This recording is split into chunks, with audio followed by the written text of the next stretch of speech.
আমি সাধারণত রাতে রুটি করলে রুটির দুটো লই রেখে দিই, কারণ ছেলে খুব ভোরে পড়তে ওঠে, ভাবি ঘুম থেকে উঠে আগে ওকে দুটো রুটি কিংবা পরোটা করে দেবো। তো নমস্কার বন্ধুরা, আমি শ্রাবণী আবার চলে এসেছি নতুন একটা ভিডিও নিয়ে। আর সত্যি কথা বলতে, আমিও যখন ছোট ছিলাম তো রাতের বাসি রুটি বা কিছু থাকলে, পরোটা থাকলে সকালবেলায় সেটা আমিও চা দিয়ে খেতাম। তো আমার ছেলেরও সেই অভ্যাস, সকালে ঘুম থেকে উঠে রাতে যদি রুটি থাকে তো সেটা তেলে হালকা করে ভেজে দিই, কিংবা লইগুলো যদি ফ্রিজে রেখে দিই তো গরম গরম রুটি বা পরোটা সকালবেলায় ওকে চায়ের সাথে করে দিই।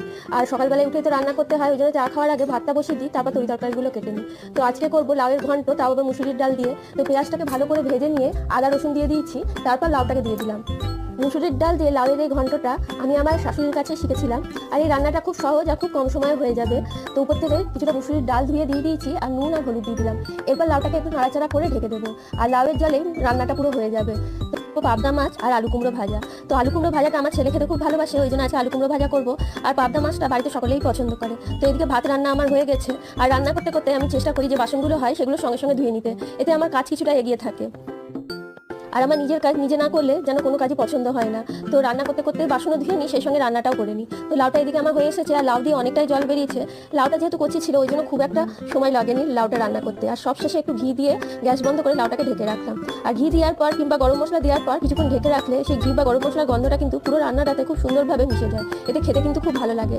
কুমড়ো ভাজবো, সেই জন্য কিছুটা পেঁয়াজ আর কাঁচা লঙ্কা আর কিছুটা কালো জিরে তেলে ফোড়ন দিয়ে একটু ভেজে নিয়ে তারপর আলু কুমড়োটা তেলের মধ্যে দিয়ে এটাকে ভেজে নেবো। আর পেঁয়াজ দিয়ে এই আলু কুমড়ো ভাজাটা খেতেও কিন্তু খুব ভালো লাগে। আর ভাজাতে তো তেমন কিছু লাগে না, নুন হলুদ ছাড়া। আর আমি সাধারণত চেষ্টা করি যে কোনো রান্নায় কম তেলে করতে। আর কম তেলে রান্না করতে গেলেও রান্না সবসময় ঢেকে ঢেকে রান্না করলে সেই রান্নাটা কিন্তু খুব তাড়াতাড়ি হয়েও যায়, আর খুব কম তেলেও সেই রান্নাটা হয়।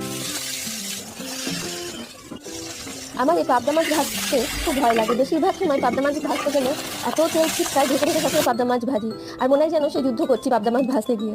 তো ঢাল হয়ে দাঁড়ায় আমার সেই কড়াইয়ের ঢাকাটা। আর পাবদা মাছ ভাজা সত্যি কথা বলতে গেলে প্রচণ্ড রিস্কের, এত তেল ছিটকায়। আমার প্রায় দিনই প্রায় গায়ের কোনো না কোনো জায়গায় তেল ছিটকায় যখন পুড়ে যায়। তো পাবদা মাছটা ঢেকে ঢেকেই চেষ্টা করি ভাজার। পাবদা মাছটা ভাজতে ভয় লাগলেও খেতে কিন্তু খুব ভালো লাগে।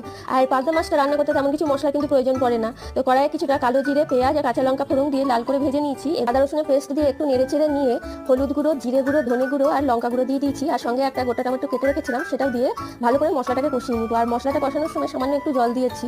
আর মশলা দিয়ে যখন খুব ভালোভাবে তেল ছেড়ে যাবে তখন এতে একটু জল দিয়ে দেবো। আর খুব বেশি গ্রেভি করবো না, সামান্য গ্রেভি করবো। তো আজকে মাছের ঝোলে একদম আলু দিইনি, আর আলু ছাড়া মাছের ঝোল খেতে আমার খুব ভালো লাগে। তো মাছের ঝোলটা হয়ে গেছে, এবার পাবদা মাছগুলো ঝোলের মধ্যে দিয়ে একটু ফুটতে দেবো।